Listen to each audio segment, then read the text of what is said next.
Hello friends, मैं हूं सन्मय प्रकाश और आपका स्वागत है यूट्यूब चैनल सरकारी जॉब न्यूज़ में। और ऐप का नाम है शार्प लर्निंग, जहां पर कई कोर्सेज चल रहे हैं। तो आज कई करंट अफेयर्स बहुत महत्वपूर्ण है। लाकी इलाके ज्वालामुखी है, वो फट गया है और 8 किलोमीटर ऊंचाई तक उसका लावा, उसकी राखें पहुंच गई थी। तो बड़ा ही खतरनाक स्तर है, काफ़ी चर्चा में है, एग्जामिनेशन में आ सकता है। अच्छा, IOC यानी इंटरनेशनल ओलंपिक कमेटी की पहली महिला अध्यक्ष कौन बन गई है? बहुत ही महत्वपूर्ण प्रश्न है। हैप्पीनेस इंडेक्स है, world happiness index United Nations की, वो चर्चा करेंगे। और भी कई सारे इंपॉर्टेंट क्वेश्चंस हैं, सब पर डिस्कशन करेंगे एक एक करके। जैसे अमेरिका में पूरा का पूरा एजुकेशन डिपार्टमेंट को ही ख़त्म कर दिया गया, तो वहाँ कैसे पढ़ाई होगी?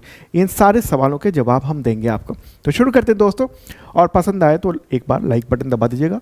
क्वेश्चन यहाँ पर होगा, अंतर्राष्ट्रीय ओलंपिक समिति यानी IOC की पहली महिला और पहली अफ्रीकी अध्यक्ष किसे बनाया गया? अफ्रीकी महिला अध्यक्ष और महिला पहली। इसका आंसर होगा किर्स्टी कोवेंट्री। ठीक है, ये नाम आपको ध्यान में रखना है और न्यूज़ दिखा दे रहा हूँ मैं। ठीक है, तो अब ये लीड कर रही हैं और पहली महिला हैं और पहली अफ्रीकी भी हैं। IOC की जो अध्यक्ष बनाई गई हैं, वो उनका फोटोग्राफ ये रहा। तो उनका जो सिलेक्शन है ना, वो 21 मार्च को किया गया इंटरनेशनल ओलंपिक कमेटी की जो एक मीटिंग हुई थी उसी में, और इनको 10वां अध्यक्ष 10th प्रेसिडेंट चुन लिया गया है उसका। ठीक है, और ये आपको पता होगा कि दुनिया के तमाम जो खेल हैं उसकी सबसे बड़ी जो संस्था है वो है IOC यानी इंटरनेशनल ओलंपिक कमेटी। 97 देशों के सदस्यों ने इस पर मतदान किया, वोटिंग किया, उसके बाद इनको चुना गया है। तो ये अभी जून में यानी 23 जून को कार्यभार संभाल लेंगे। और कब तक रहेंगे इस पद पर? 2033 तक रहेंगे। कब तक? 2033 तक रहेंगे। ठीक है, क्या नाम है? Kirsty Coventry. मुख्य तौर पर ये जिम्बाब्वे की रहने वाली हैं और अफ्रीका की काफ़ी सफल ओलंपियन रही हैं। 7 बार ओलंपिक पदक इन्होंने जीते हुए हैं। एथेंस 2004 में 200 मीटर जो बैक स्ट्रोक था उसमें एक गोल्ड मेडल जीता था। बीजिंग 2008 में इन्होंने ये गोल्ड मेडल बरकरार रखा था। ठीक है, तो काफ़ी महत्वपूर्ण ये क्वेश्चन है। IOC का मुख्यालय कहाँ है? लॉजेन, स्विट्जरलैंड में है। चलिए आगे बढ़ते हैं और अगला क्वेश्चन लेते हैं। किस देश में स्थित ज्वालामुखी माउंट लोवोटोबी लाकी विस्फोट के साथ फट गया और इसकी राख 8000 मीटर की ऊंचाई तक पहुंच गई थी, यानी 8 किलोमीटर की ऊंचाई तक, और हवाई यातायात जो है ना वो रोक देना पड़ा उस इलाके से। आंसर क्या होगा? इंडोनेशिया। और ये न्यूज़ आप देख रहे हैं, काफ़ी ये चर्चा में है। ये जो ज्वालामुखी है वो वोल्केनो, ठीक है, ये इंडोनेशिया के फ्लोरेंस द्वीप के दक्षिण पूर्व भाग में ये स्थित है। तो ये नज़ारा देखिए आप, जैसे दीपावली में जो अनार एक पटाखा होता है और किस तरीके से उड़ता है, निकलता है, ऐसा ही कुछ वहाँ का नज़ारा है। और ये कई किलोमीटर ऊंचा तक है और इसकी राख वो तो 8000 मीटर की ऊंचाई तक पहुँच गया। 21 मार्च को ये 3 बार फटा एक ही दिन में। ठीक है, और इससे पहले 2024 में ये 3 से 4 बार फट चुका है। ठीक है, तो ये है महत्वपूर्ण। अच्छा, ये जुड़वा ज्वालामुखी है लाकी। ओके, तो एक बार मैप के जरिए चलते हैं और ये सब चीज़ों को समझते हैं। प्यारा भारत है अपना, और अब कहाँ पर चलेंगे? अब चलेंगे हम लोग इंडोनेशिया की ओर। तो ये जो सारा ये जो दिख रहा है ना ये कलर में, ये है इंडोनेशिया। ठीक है, इंडोनेशिया के, और इसी में इसका फ्लोरेंस द्वीप है यहाँ पर, ये वाला जो द्वीप है फ्लोरेंस, और वहीं पर है ये, क्या नाम है इसका? लोवोटोबी लाकी। ओके, और पर्यटकों के में काफ़ी ये लोकप्रिय है, काफ़ी दिलचस्प है। इसकी ऊंचाई ज्वालामुखी की लगभग 1584 मीटर बताई गई है, अब जो लेटेस्ट अपडेट है उसके अनुसार। और अगर फिट में कहेंगे तो 5197 फीट की ऊंचाई पर यह स्थित है। ओके, और यही अब जब फट गया तो उसका नज़ारा कुछ अलग सा दिख रहा है। अब फटने के बाद कैसा दिख रहा है नज़ारा, उसको एक बार और मैं दिखाता हूँ। ये इस तरह से दिख रहा है। तो वहाँ के आसपास के करीब 10 किलोमीटर के एरिया से लोगों को बाहर निकाला गया, क्योंकि इस बार का जो फटा है ना, ज्वालामुखी फट गया है, वो बहुत ही भयानक है। 15,000 से अधिक लोगों को अस्थायी यानी टेम्पररी जो शेल्टर से वहाँ पर पहुँचाया गया है। और उस क्षेत्र से जो तमाम जो अलग अलग एयरलाइंस है, जैसे ऑस्ट्रेलिया और इंडोनेशिया के बीच में पर्यटक आते जाते हैं, तो उन सब की उड़ानें फ़िलहाल रद्द कर दी गई हैं, और या फिर उसको दूसरी तरफ से डाइवर्ट करके इसको वहाँ से निकाला जा रहा है तमाम विमानों को। आप देखिए कि सबसे ज़्यादा जो सक्रिय ज्वालामुखी है वो इंडोनेशिया में। दुनिया में लगभग 1500 एक्टिव यानी सक्रिय ज्वालामुखी है, और उनमें से 130 सक्रिय ज्वालामुखी इंडोनेशिया में ही स्थित है, इस क्षेत्र में स्थित है। यहाँ पर कितने हैं? 130 से ज़्यादा है, और 7 ज्वालामुखी पिछले 2-3 सालों में लगातार विस्फोट हो रहे हैं। जैसे उन सब के नाम आप ध्यान रखिएगा, क्या नाम है? क्राकटाउ, मेरापी, लोवोटोबी, कारागेटांग, सेमुरू, इबू, डुकोनो, ये सब लगातार फटते जा रहे हैं, लगातार फट रहे हैं, और इससे लोग भी मारे जाते हैं। ओके, तो ये महत्वपूर्ण बात है। एक चीज़ आप ये मैप देख रहे होंगे, इसको क्या कहा जाता है? रिंग ऑफ फायर कहा जाता है, और ये पैसिफिक रिंग ऑफ फायर कहिए, हम इसको कह सकते हैं हम। और ये पैसिफिक ओशन है, और उसी के पास के तमाम ये क्षेत्र हैं। ठीक है, देखिए इंडोनेशिया जिस जगह पर है ना, ये वाला क्षेत्र, वहाँ पर यूरेशियन टेक्टोनिक प्लेट दक्षिण की ओर खिसक रहा है। ठीक है, दक्षिण की ओर वो खिसक रहा है, और इंडियन ऑस्ट्रेलियन टेक्टोनिक प्लेट वो उत्तर की ओर खिसक रहा है। तो इसके वजह से क्या होता है, यहाँ पर भूकंपीय क्षेत्र बहुत ज़्यादा है, और वहाँ अगर कोई लीक है, जैसे ये ज्वालामुखी है, तो फिर ज्वालामुखी में विस्फोट होता रहता है। अब ज्वालामुखी क्या होता है और कैसे ये फटता है? ज्वालामुखी के बारे में बात करने से पहले ये जानना जरूरी है कि ज्वालामुखी होता क्या है। ज्वालामुखी क्या है?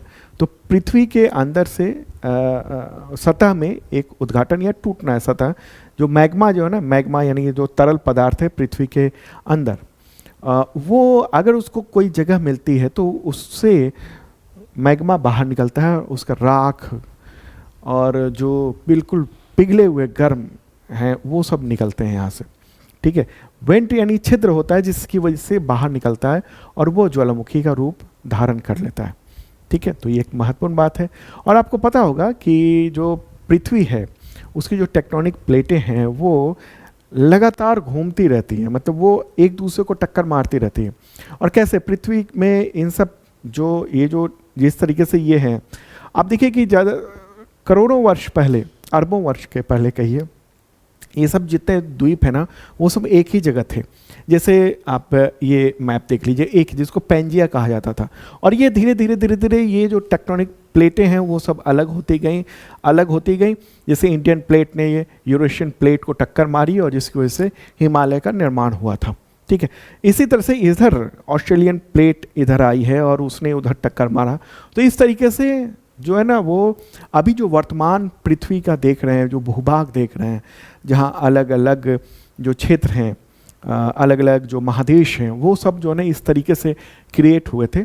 और फिर ज्वालामुखी उस जहाँ भी कमज़ोर जगह है वहाँ से वो निकलने की कोशिश करता है मैग्मा, और यही ज्वालामुखी देखता है। ठीक है, तो ये काफ़ी महत्वपूर्ण बात रही, और ये लाकी जो है ज्वालामुखी वो इम्पॉर्टेंट है आपके लिए।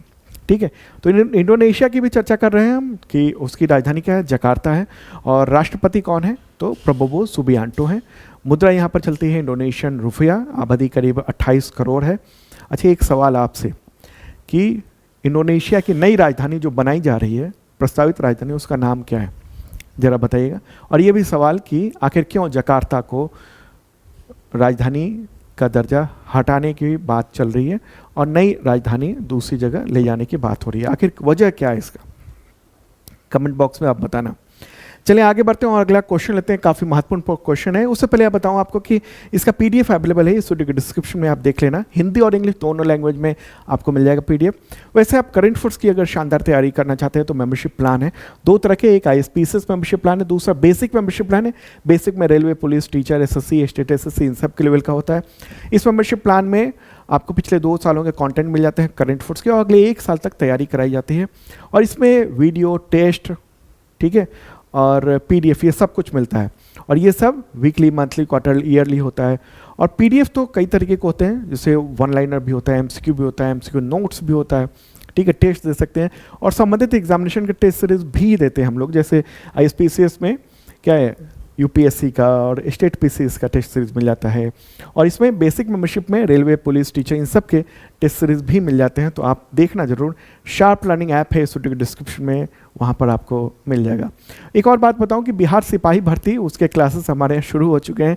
फ़ी बहुत ही मामूली सा है, ज्वाइन कर सकते हैं सिर्फ 4000 छात्रों के लिए। उसका प्राइस बढ़ जाएंगे, तो पूरे सिलेबस की तैयारी कर जा रही है और टेस्ट सीरीज वगैरह सब कुछ, ठीक है। क्लासेस आप देख सकते हैं, डेमो क्लासेस भी हैं वहाँ पर, ऐप में अवेलेबल है, शार्प लर्निंग ऐप पर। ग्रुप डी का भी कोर्स चल रहा है और छूट चल रही है काफ़ी ज़्यादा, तो ज्वाइन कर सकते हैं। हज़ारों स्टूडेंट ने ज्वाइन कर लिया है और फ़ी थोड़े से बढ़ा है, लेकिन फिर और बढ़ जाएगा।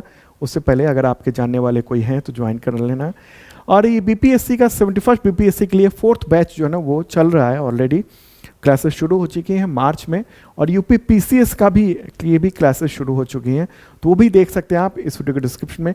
शार्प लर्निंग ऐप है, उस ऐप के ज़रिए क्लासेस ले सकते हैं।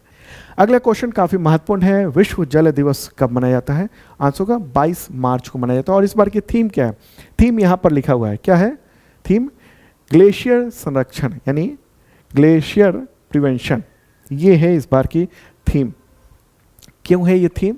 देखिए, ग्लेशियर से ही पृथ्वी के मीठे पानी का लगभग, मतलब ग्लेशियर में पृथ्वी के मीठे पानी का लगभग 70% हिस्सा संग्रहित है, ठीक है। मीठे पानी की बात कर रहे हैं, समुद्र में पानी वो तो अलग है, मीठे पानी की जहाँ भी है, जितने भी है, उनमें 70% वही है। और जो पूरी नदियाँ हैं, झीलें हैं, वहाँ पर जो मीठे पानी आते हैं, जैसे भारत में जो तमाम नदियाँ हैं ज़्यादातर, तो वो ग्लेशियर से ही आ रही हैं। ओके, गंगा है, यमुना है, आपको उधर ब्रह्मपुत्र है, ये सब। ओके, तो महत्वपूर्ण है और ये दिवस यूनाइटेड नेशंस ने घोषित किया हुआ है 1993 से। उद्देश्य यही है कि जो स्वच्छ जल है उसकी उपलब्धता हो, जल संकट जो आ रहा है और जल प्रबंधन, उस पर ध्यान दिया जाए, ठीक है।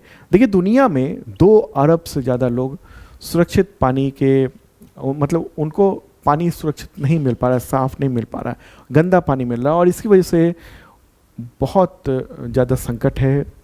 मौत का दर बहुत बड़ा है। और ग्लेशियर जो है, अच्छा, इस थीम का महत्वपूर्ण बात है, ये जो थीम है इससे रिलेटेड चीज़ें आ सकती हैं। जैसे 2024 का जो पूरा वर्ष है वो ग्लेशियर को लेकर भी है। तो ग्लेशियर जो पिघल रहे हैं उस तेज़ी से जलवायु परिवर्तन की वजह से, उससे पानी की आपूर्ति, पर्यावरणीय जो स्थिरता है, उस पर, उन सब पर काफ़ी गंभीर प्रभाव पड़ रहा है। अगर भारत की सिर्फ बात करें तो भारत में हिमालयी क्षेत्र में लगभग 16,600 से ज़्यादा ग्लेशियर हैं। कितने? 16,600 से ज़्यादा, जो कि पूरे देश की जो जलापूर्ति है और उसमें महत्वपूर्ण भूमिका निभाते हैं, खासतौर पे जो उत्तर भारत है वहाँ पर।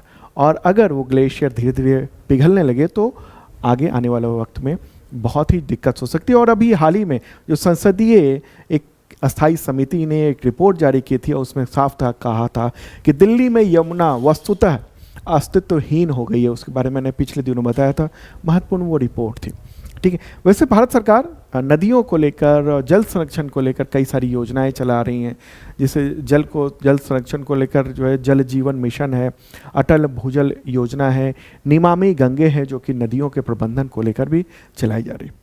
अगला क्वेश्चन लेते हैं। संयुक्त राष्ट्र यानी यूनाइटेड नेशंस की वर्ल्ड हैप्पीनेस इंडेक्स 2025 के अनुसार खुशहाल देशों में भारत की रैंकिंग क्या है?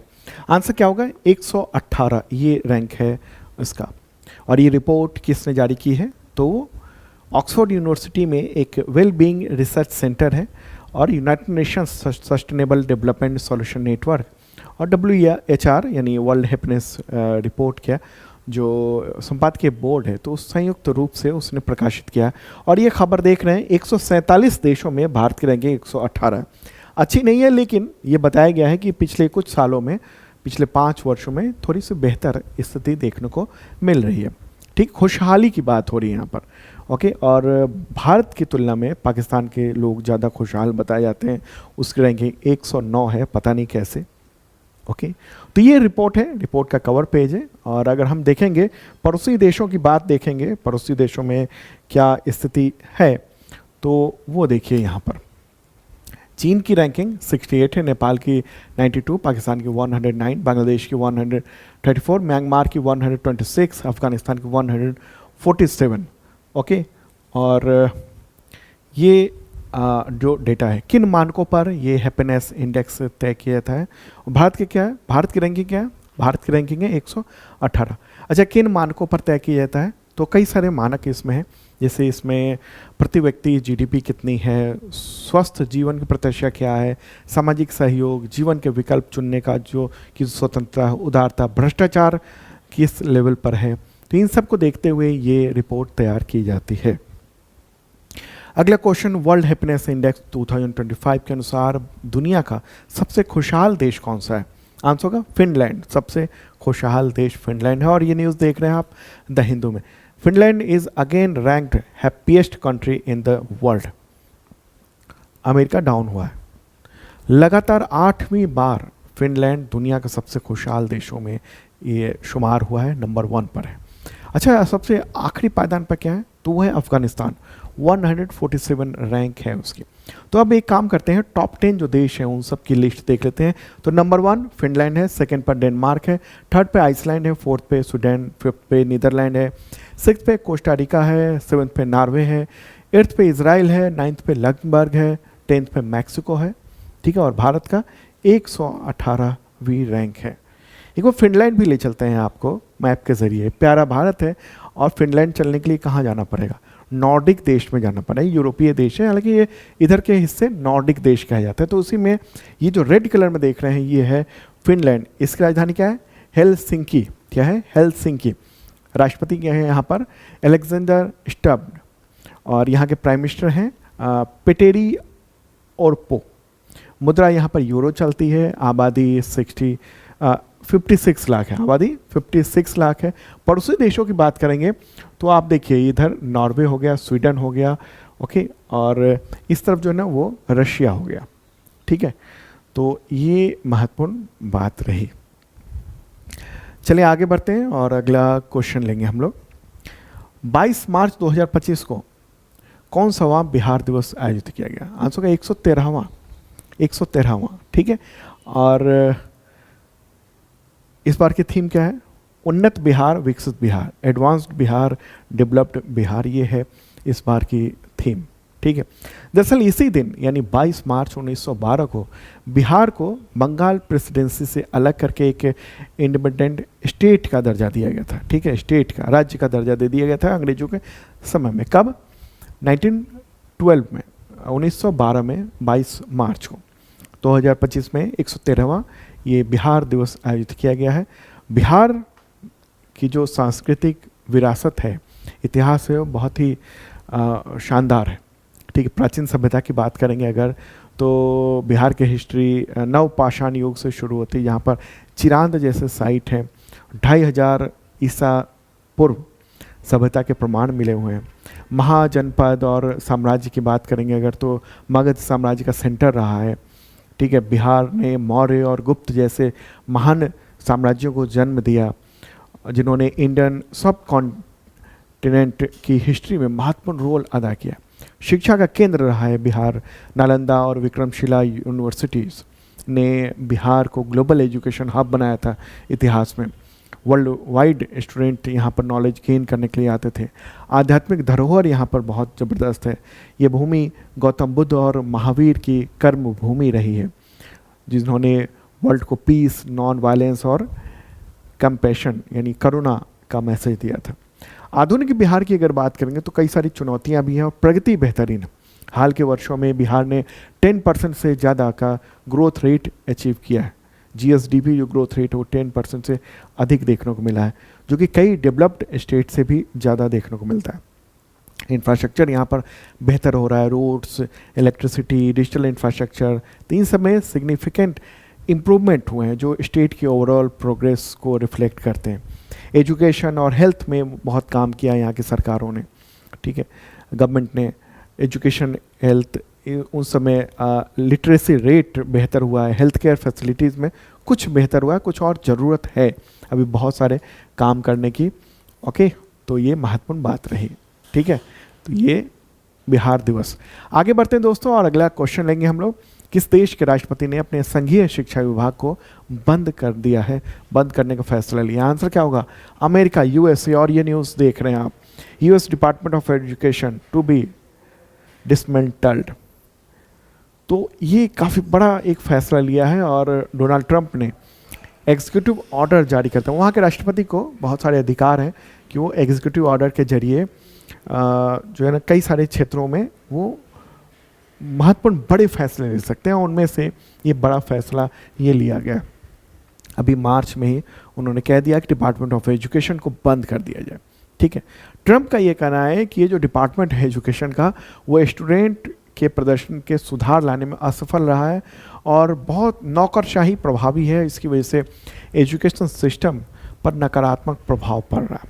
अब यहाँ पर सवाल ये होगा कि आखिर कैसे यहाँ का एजुकेशन सिस्टम अब चलेगा इस अमेरिका का, जब एजुकेशन डिपार्टमेंट को ही बंद कर दिया गया। तो देखिए, ट्रंप ने कहा है, उसकी योजना है कि एजुकेशन जो संबंधित अधिकार और जिम्मेदारियां हैं ना, वो वहाँ के यानी अमेरिका के जो राज्य हैं और स्थानीय प्रशासन है उन सबको सौंपा जाए। एक बार मैप के जरिए चलते हैं अमेरिका, ये प्यारा भारत है, और चलते हैं अब यूनाइटेड स्टेट्स ऑफ अमेरिका की ओर। और ये देखिए, तो इसमें बहुत सारे राज्य हैं, कई सारे राज्य। तो अब ये जिम्मेदारी शिक्षा की उनको सीधे तौर पर सौंप दी जाएगी। पहले संघीय तौर पर यानी फेडरल सिस्टम के तहत एजुकेशन डिपार्टमेंट था और वही पूरे देश में एजुकेशन सिस्टम को लागू करता था अमेरिका में। लेकिन अब ट्रंप ने कह दिया है कि ये सारी जिम्मेदारी राज्यों की है, स्थानीय प्रशासन की है, स्थानीय जो डिस्ट्रिक्ट एडमिनिस्ट्रेशन है उसकी भी है। ठीक है, तो अब क्या होगा, अलग अलग जितने भी राज्य हैं वो सब अपनी आवश्यकताओं के अनुसार, अपनी प्राथमिकताओं के अनुसार एजुकेशन की नीतियाँ तय करेंगे और बहुत सारे प्रोग्राम उनको जिम्मेदारी दे दी जाएगी। जैसे उदाहरण के तौर पर जो लोन वगैरह की जिम्मेदारी है तो वो सब अलग अलग डिपार्टमेंट को सौंप दी जाएगी। ठीक है, तो इससे वहाँ एक नया बदलाव देखने को मिल रहा है। पहले कैसे यहाँ एजुकेशन सिस्टम था, तो देखिए अमेरिका में क्या है, संघीय शिक्षा विभाग था, डिपार्टमेंट ऑफ एजुकेशन। उसकी स्थापना हुई थी 1979 में, और इसलिए हुई थी ताकि पूरे देश में, पूरे अमेरिका में जो एजुकेशन की गुणवत्ता है वो एक समान हो, सुधार लाया जाए। ठीक है, तो ऐसे में क्या होगा अब कि जो कम आय वाले जो राज्य हैं वहाँ एजुकेशन का लोड बढ़ेगा, उस पर खर्चे बढ़ेंगे, तो उनकी वो किस तरीके से काम कर पाएंगे वो देखना होगा। ठीक है, तो अमेरिका में एक बहुत बड़ा फैसला माना जा रहा है ये। ठीक है, अगला क्वेश्चन लेंगे, विश्व कविता दिवस कब मनाया जाता है, तो वह है 21 मार्च को। यूनेस्को ने यह दिवस घोषित किया था 1999 में। ठीक है, तो कविता की जो सृजनात्मकता है उसको आगे बढ़ाने के लिए दिवस मनाया जाता है। अगला क्वेश्चन, नॉर्वे के होलबर्ग पुरस्कार 2025 से किस भारतीय विद्वान को सम्मानित किया गया? आंसर होगा गायत्री स्पिवक। ये घोषणा अभी मार्च में की गई है। पूरा नाम है इनका गायत्री चक्रवर्ती स्पिवक। प्रसिद्ध साहित्यकार, आलोचक हैं और इनका जन्म हुआ था 1942 में। ठीक है, ये रहा फोटोग्राफ इनका। तो इनको ये अवार्ड दिए जाने की ये घोषणा की गई है। ये एक अंतर्राष्ट्रीय पुरस्कार है जिसे नॉर्वे की सरकार हर साल देती है अलग अलग विद्वानों को, कला, मानविकी, सामाजिक विज्ञान, कानून, धर्मशास्त्र, इन सब के क्षेत्र को लेकर। ठीक है, और ये जो नाम है अवार्ड का वो डेनिश नॉर्वेजियन लेखक और शिक्षक लुडविग होलबर्ग उन्हीं के नाम पर रखा गया था। इसके साथ 6 मिलियन नॉर्वेजियन क्रोन दिया जाता है, लगभग 4 करोड़ 88 लाख रुपए नगद राशि दी जाती है इसके जरिए। अगला क्वेश्चन, विश्व कठपुतली दिवस कब मनाया जाता है, तो उसका आंसर क्या होगा? आंसर होगा 21 मार्च को। ठीक है, लोक कला जो है ना कठपुतली की, उसको आगे बढ़ाना और इसी के लिए दिवस मनाया जाता है। अगला क्वेश्चन, विश्व निद्रा दिवस 2025 में कब मनाया गया? वर्ल्ड स्लीप डे, काफ़ी महत्वपूर्ण है। आंसर होगा 21 मार्च को। देखिए, ये जो दिवस है वो हर साल मार्च के तीसरे शुक्रवार को मनाया जाता है। ठीक है, तो और 2025 की थीम क्या थी? नींद के स्वास्थ्य को प्राथमिकता बनाएं। मतलब काम के चक्कर में नींद को ना भूलें। ठीक है, make sleep health a priority, मतलब बहुत ज़रूरी है 8 घंटे की नींद। पूरे विश्व में नींद को की जागरूकता के लिए ये वर्ल्ड स्लीप डे मनाया जाता है, ताकि नींद जो है ना वो बहुत ज़रूरी है ताकि आप अगले दिन बेहतरीन ढंग से काम कर सकें। ठीक है, और स्वस्थ रह सकें। ओके, नींद ना लेने की वजह से हाइपरटेंशन और बहुत सारी तरह की समस्याएं होती हैं। मैं तो स्टूडेंट से भी कहूँगा कि जो स्टूडेंट रात भर जग के पढ़ते हैं उनको अपने नींद पर भी ध्यान देना चाहिए, क्योंकि दिमाग जब सोएगा, मतलब नींद आप लेंगे, तब दिमाग जो है ना वो अपना फिर से अपने आप को स्टेबल करने लगता है, ठीक करता है। ठीक है, तो अगर आप 8 घंटे की नींद नहीं लेंगे और लगातार पढ़ते रहेंगे तो क्या होगा, उसका नुकसान ये होगा कि आप मतलब उस मेमोरी पर प्रभाव पड़ता है। 8 घंटे की नींद पूरी होती है तो इसका मतलब ये होता है कि आप जो पढ़ रहे हैं ना वो आपको समझ में आएगा, बहुत बार पढ़ना नहीं पड़ेगा, समझ कंसेप्ट क्लियर हो पाएगा। ठीक है, तो इसके साथ अब विराम देते हैं इस वीडियो को और फिर कल मिलेंगे ताज़ा तरीन कंटेंट के साथ। वीकली करंट अफेयर्स आप ज़रूर देखिएगा कल का संडे को। ठीक है, ओके, बाय।